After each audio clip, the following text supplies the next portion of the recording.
Good news! Central Americano MBBS just 34 lakhs. Columbus Central University.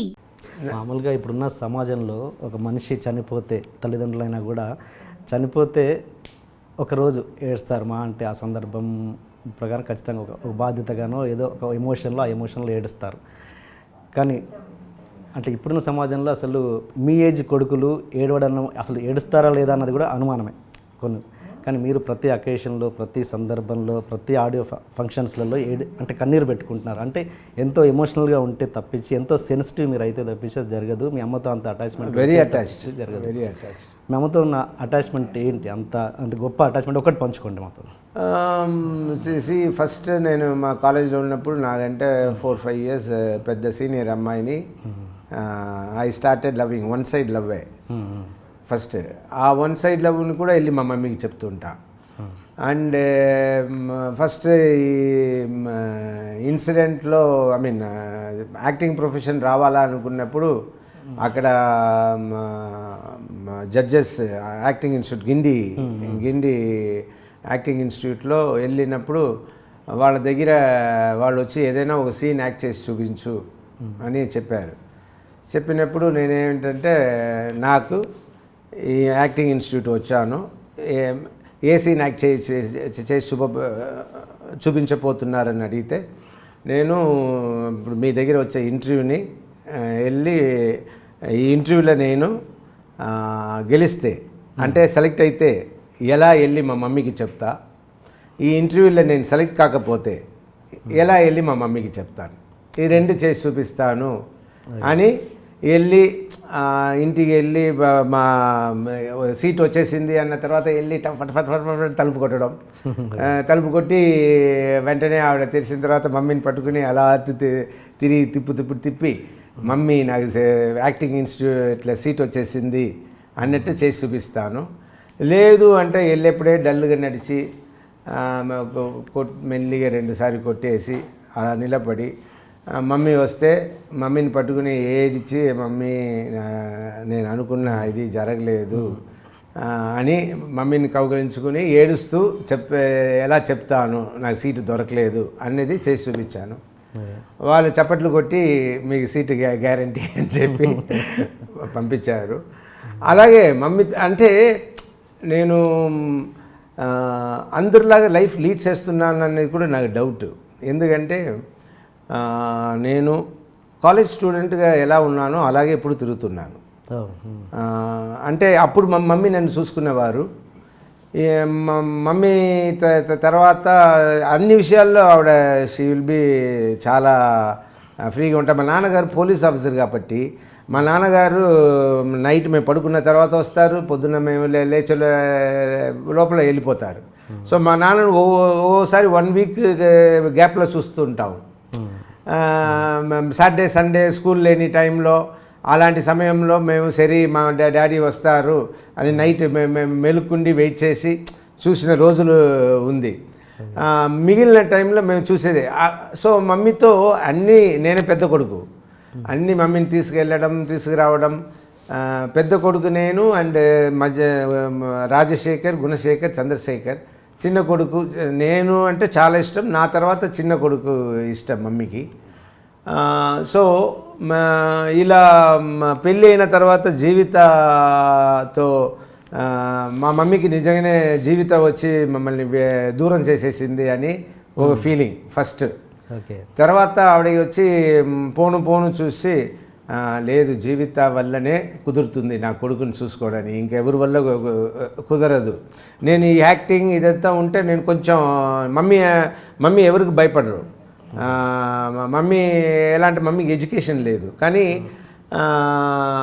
ఆ education లేని దానివల్ల father police ఆఫీసర్గా ఉండి ఎవరైనా గెస్ట్ తీసుకొచ్చి 4 కాఫీ పెట్టు అంటే కాఫీ తీసుకొచ్చి ఇచ్చేసి ఆ తర్వాత గొడవ చేస్తుంటారు. ఏంటి ఇదే పని నా జీవితం అంతా కాఫీ, మీ వచ్చే గెస్ట్లకి కాఫీ వేసిచ్చి అది వేసిచ్చి భోజనం పెట్టించి ఇదే నా పని అని మా మమ్మీ అంటుంటారు. నేను కొంచెం పెద్ద అయిన తర్వాత ఏంటమ్మా మీకు ఎడ్యుకేషన్ లేదు కాబట్టి మీరు ఇలా మాట్లాడుతున్నారు, అలా కాదు నువ్వు చెయ్యాలమ్మా, డాడీ పోలీస్ ఆఫీసర్ కదా, ఆయన ఫ్రెండ్స్ వస్తారు పోతారు, నువ్వు అడ్జస్ట్ చేయాలి అని ఒక్కొక్కసారి ఆవిడ అర్థం చేసుకోకపోతే నా కోపం వచ్చి నేను భోజనం చేయకుండా అలా మొదలుపెట్టి ఆవిడకి నేనంటేనే కొంచెం భయం వచ్చింది.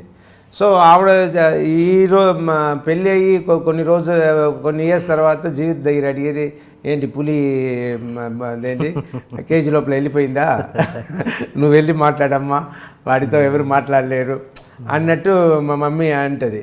సో మమ్మీకి నచ్చిన కోడలు జీవితానే నెంబర్ 1గా. అందుకే మమ్మీ అన్నానగర్లో ఉంటారు, మా ఇంట్లో చెన్నైలో, లేదా హైదరాబాద్ వస్తారు, మా ఇంటికి వస్తారు.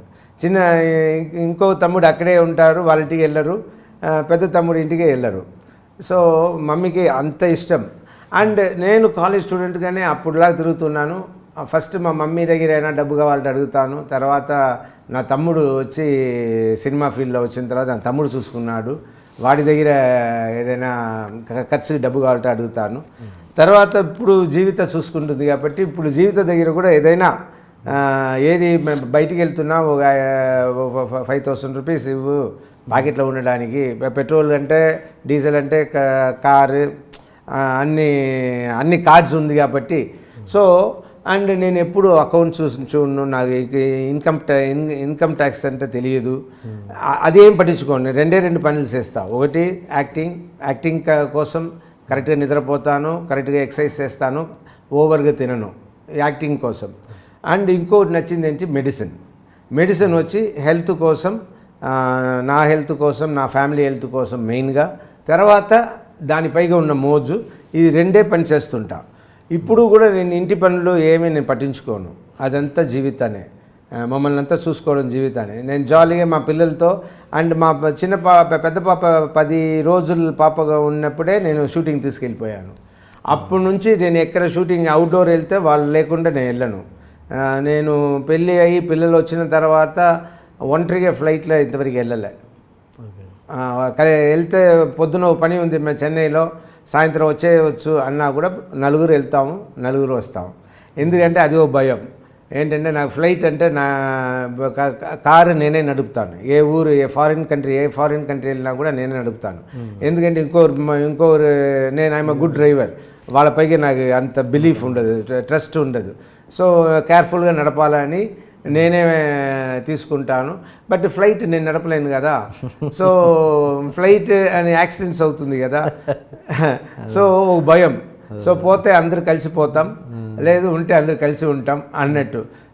ఇప్పుడు ఈ మధ్యన ఫ్లైట్ సరే జీవితాన్ని ఒంటరిగా పంపించాలి, అవసరం వచ్చింది, పిల్లలకు స్కూల్ ఉంటుంది, జీవిత సెన్సార్ బోర్డుకి వెళ్ళాలి, రావాలి. సో ఇదంతా ఊరికి ఎగ్జాంపుల్.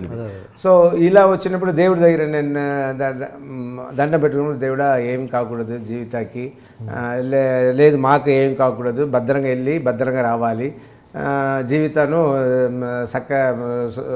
ఇది ఏ ప్రాబ్లం లేకుండా వెళ్ళి రావాలి అని దేవుడిని దండం పెట్టుకున్నప్పుడు దేవుడు నన్ను తిరిగి అడిగినట్టు ఒక ఫీలింగ్. అవును, నువ్వు మాత్రం కరెక్ట్గా ఉన్నావా, నీ ప్రాణం కోసం నువ్వు ఇంత అడుగుతున్నావు, నీ పిల్లల ప్రాణం కోసం అడుగుతున్నావు, నువ్వు చికెన్ తింటున్నావు, చికెన్ చంపుతున్నారు ఇంట్లో, మేక మాంసం తింటున్నావు, అది కరెక్టా అన్నట్టు అడిగినట్టు ఫీల్ అయ్యి, లేదు నేను ఇంక పైకి తిన్నాను, వెజిటేరియన్ అయిపోయాను. సో నేను ఇప్పుడు వెజిటేరియనే. ఇంతకుముందు 5 years కంటిన్యూస్గా వెజిటేరియన్గా ఉన్నాను. తర్వాత నా యాక్టింగ్ ఈ ఫీల్డ్లో ఉన్నదని ఉంటున్నావు కాబట్టి వెయిట్ తగ్గిపోతున్నావు, నువ్వు స్ట్రాంగ్ లేదు అని మా మమ్మీ జీవిత అందరూ నన్ను ఫోర్స్ చేసి, పిల్లలు అందరూ ఫోర్స్ చేసి, మధ్యలో ఒక 2 years ఐ వాస్ నాన్ వెజిటేరియన్గా ఉన్నాను. దేవుడి దగ్గర అప్పుడంతా క్షమాపణ అడిగుతూ, అది అప్పుడు వచ్చి ప్రాన్స్ తినను, ప్రాన్స్ తింటే ఒక్కొక్క ప్రాణం అని అనుకుంటాను. ఇంతకుముందు ఒక్కొక్క ప్రాణంని తినేస్తున్నాము అన్నట్టు ఫీల్ అవుతాను. మటన్ అయితే సరే అందరూ పంచుకుంటాము. తమిళ్లో ఒక సేయింగ్ ఉంది, కొన్రాల్ పాపం తిన్రాల్ తీరం, అంటే చంపితే పాపం కానీ తినేస్తే పోతుంది అన్నట్టు. దీన్ని చెప్పి మా మమ్మీ నన్ను తినమంటూ ఉంటారు. సో మమ్మీ కోసం మళ్ళీ నాన్ వెజిటేరియన్ స్టార్ట్ చేసి, ఇప్పుడు మా టోటల్ మమ్మీ చనిపోవడానికి ముందే ఓ 6 monthsగా నేను తినట్లేదు నాన్ వెజ్, మళ్ళీ మానేసా, ఇంకా ఎప్పుడు తినను. Because I don't want to ఇది ఇలాగా